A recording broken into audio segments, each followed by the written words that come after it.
তখন এরা আমার মারধর করে এক প্রকারে। তখন বাড়িওয়ালা মোশারফের বাপ আমার ঠেকায় ওদের বাড়ি রাখে। কিছুক্ষণের মধ্যেই ইয়া যায়, ইউসুফ যায়, ইউসুফের বউ যায় এবং জালাল যায়, বাবলু যায়। এরা যায়, বাবলু নামে একজন লোক যায়, যারা আমার ওই বাড়ি, যে বাড়ি আমি আশ্রয় নিয়েছি, ওই বাড়িওয়ালারা বাবলু নামে ভয় পায়। বলছে যে এই বাবলু আছে এখানে, ও তো ডাকাত মানুষ, ও আপনি যাই বেরোয় না, আমার বেরোতে দেয় না। সেখানে আমি অবরুদ্ধ হয়ে যাই। ওই 999-এও ফোন দিয়েছি 4 বার। এর মধ্যে আমার থানা থেকে ডিউটি অফিসারের নাম্বার দিয়েছে। আমি ওই সময় আমার ব্রেনে এটা কাজ করিনি যে আমি থানা থেকে নাম্বার দিয়েছি, আমি তার সাথে যোগাযোগ করবো। 999 থেকে বারবার আমার বলছে আপনি সাহায্য নিচ্ছেন না কেন, আমি বুঝতে পারিনি। তারপরে একসময় বাবলু আমার পরে ফোন দিয়ে বলে যে তুই এখানে বেরোবি কিনা বল, না বেরোলে গাড়ি টাড়ি সব নিয়ে চলবো, মোটরসাইকেল নিয়ে চলবো। তখন আমি বলছি যে না, আমি ওখান থেকে চলে আসি।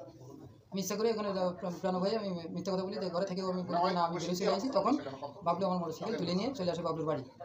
এরপরে বাবলু ছেলে যায় আমার ওখানে যে অভয় দিয়ে নিয়ে আসে যে চলেন আমি আপনার মোটরসাইকেল নিয়ে দিচ্ছি, এবং আব্বা আরে আমি যা বলবো না তাই হবে না।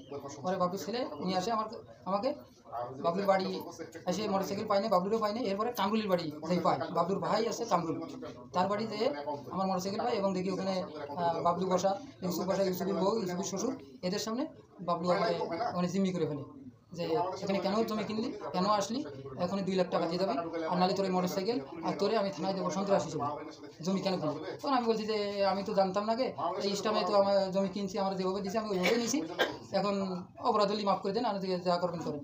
আমরা বলছি না আমি চেয়ারম্যান মেম্বার সব ডাকবো, থানা পুলিশ ডাকবো, দারোগা আসতেছে, সে বলে আমাকে 2 লাখ টাকা দাবি করেন। তখন 2 লাখ চাই, আমি বলছি না আমার কাছে তো টাকা পয়সা নেই, আমি টাকা পয়সা কইব, একটুখানি খারাপ জমি কিনে আমার নিয়ে আসে, তুমি মাইপে দেবে বলে আমার আশ্বাস দিয়ে নিয়ে আসে, জমি মাপে আমার থাকতে বলছে। এখন বলছে যে 2 লাখ টাকা, আমি টাকা কোথায় পাবো? তখন বলছে 50,000 টাকা দিচ্ছি, 50,000 টাকা না দিয়ে থানায়। তারপরে এক প্রকারে ওরা গোপনে সলা পরামর্শ করে 10,000 টাকা দিয়ে অফার দেয় আমার। সেই 10,000 টাকা বাধ্য হয়ে আমি দিয়ে আসি, এবং ওরা শিবলু নামে একটা মৌরি ডেকে নিয়ে আসে, সেই মৌরি দিয়ে আর একটা স্ট্যাম্প করে, ওরা স্ট্যাম্প করে বলে যে স্ট্যাম্পে সাইন দিয়ে দেয় এই জমি ব্যাপারে, আর এদিক কোনো দিন আসবে জানে বেঁচে থাকতে গেলে এদিকে জমি বলে কোনো আসবি না, তাই লিখে দিয়ে দেয়। ওই স্ট্যাম্প লিখে তখন মৌরি আমার কাছে বলে সাইন দিতে বলে যে টাকা পাইছেন, শিবলু বলে টাকা পাইছেন। তা আমি তখন বলি যে না, টাকা তো আমার কাছ থেকে আরও টাকা নিচ্ছে, আমি টাকা কীভাবে পাবো? তখন বাবলু বলে যে টাকা দিয়ে কী খার জমি, আবার টাকা দিয়ে কী হবে, ও তো বাইসে যাচ্ছে, তাই শুভ ওর দেয় সাইন করে দেয়। সেইভাবে আমি সাইন দিয়ে চলে আসি। আর আমার কাছে আবার মোটরসাইকেল আমার কাছে আবার স্ট্যাম্প করে নেয় যে মোটরসাইকেল বুঝে দিলাম, মোটরসাইকেল বুঝে পাইলাম বলে সেটাও স্ট্যাম্প করে নেয় আমার কাছ থেকে, নাহলে মোটরসাইকেল আমার দেবে না, মোটরসাইকেল থানায় দেবে, আমার বৈধ মোটরসাইকেল, কাগজপাতি লাইসেন্স সব আমার কাছে রয়েছে। দেখ তারপরে আমি এভাবে নিয়ে আসলাম। কিন্তু আমি একটাই বিচার চাই যে খার জমি আমি কিনলে অপরাধ, অন্য কেউ তারা মতিন বিক্রি করলে লতিফের কাছে, লতি বিক্রি করলে মনির কাছে, মনির বিক্রি করলে আমার কাছে, লতি বিক্রি করলে ইউসুফের কাছে, এত বেশি নেওয়া আসছে, তাদের কোনো অপরাধ নেই। কিন্তু আমি এটা ইসলাম করে মাত্র 1 কাঠা জমি নিয়ে আমি এত অপরাধ কিসে করলাম, এটা আমি বুঝলাম। সে 3.5 কাঠা নিয়েছি আর আমি 1 কাঠা নিয়েছি। তা আমি এর বিচার চাই সঠিকভাবে। এবং বাবলু আমার হুমকি দেয় যে সে বিএনপির বড় নেতা, থানা পুলিশ বা বিএনপির কোনো চেয়ারম্যান মেম্বার, তার কাছে কিছু না। আর আমি এখন ক্ষমতায় নেই, আমরা আবার বৈষম্য বিরোধী আন্দোলনের আসামি হিসেবে আমরা চালান দিতে চাই। এটা হুমকি দামকি দিয়ে আমার একবার জিম্মি করে হাতের পুতুল বানায় যা ইচ্ছে তাই করে নিই আমি অফিসারের।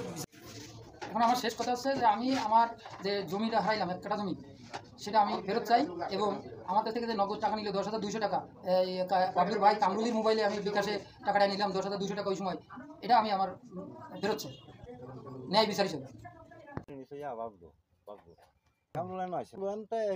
ফোন দিছে আই না বাবলু দারোগার ফোন দিয়ে কইছে কলে স্যার এই এলাকার মধ্যে একটা সন্ত্রাস ঢুকছি, দাওয়া ফালটা যারা গাড়ি ফালায় ঠিক আছে, গাড়ি রাখি করি এইভাবে সাজায় কইতেছে, যারে কইতেছে গাড়িটা অমুক জায়গায় অমুক কানতে নিয়ে না, আমি নিতাম না থইতাম বলে না, গাড়ি যেখানে টেখানে থাকবো তারা কইতেছে।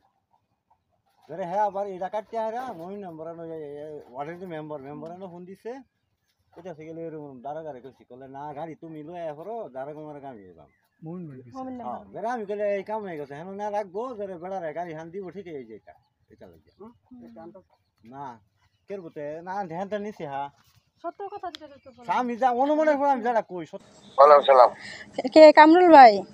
জি ভাই। আপনি কোন পদে আছেন? কাউরা 3 নং 4 নং ওয়ার্ডের সদস্য। আচ্ছা ভাইয়া, আপনার নামে আমার কাছে একটা নিউজ আসছে, ঠিক আছে? এই যে রাশেদুল নামে এক ছেলেকে গত রবিবারে আপনারা কি জোরপূর্বকভাবে স্ট্যাম্প সই করে নিয়েছিলেন? না রে ভাই। তারপরে সে তার বিকাশে আপনার বিকাশে কিছু টাকা পয়সা গেছে। আমার কাছে ওই যে কালো খালা আছে না, হ্যাঁ আমি কালের ব্যবসা করি বুঝছেন। জি। আমার টানতে 9.5 টাকা কাটতেছে। এই কে দিছে? কে কে? ওই যে আনছে আমার নাম্বারে টাকাটা হ্যাঁ, কার নাম্বারে আসছে? কে পাঠাইছে? ফালাইছে। কেনা ফালাইছে এরকম কই জানো না, হ্যাঁ আমার নাম্বার আছে। আমার কাছে 9.5 টাকা কালার কাট লেগে গেছে ভাই হুম বুঝছেন। জি। ফালে ছেড়ে লেগে ভাই। কত কত টাকা? হ্যাঁ কত টাকা? 10,000 10,000। 10,000 টাকা। জি, জি। আপনি মোটর সাইকেল নিয়েছিলেন? না না ভাই, এটা আমি এটা খবর আমি কিছু কই যেতাম না। আপনি কিছু কইতে পারবেন না। আপনি গত বিএনপি ক্ষমতা থাকতে বহিষ্কার হয়েছিলেন, আবার এইবার আপনি পদ পাওয়ার পর পরই আপনি আবার চাঁদাবাজির করছেন, এগুলো অভিযোগ আছে। এইটা মিথ্যা আপনার ভাই কয়লা মোটরসাইকেল আনছে, কেডা কি করছে বুঝছো।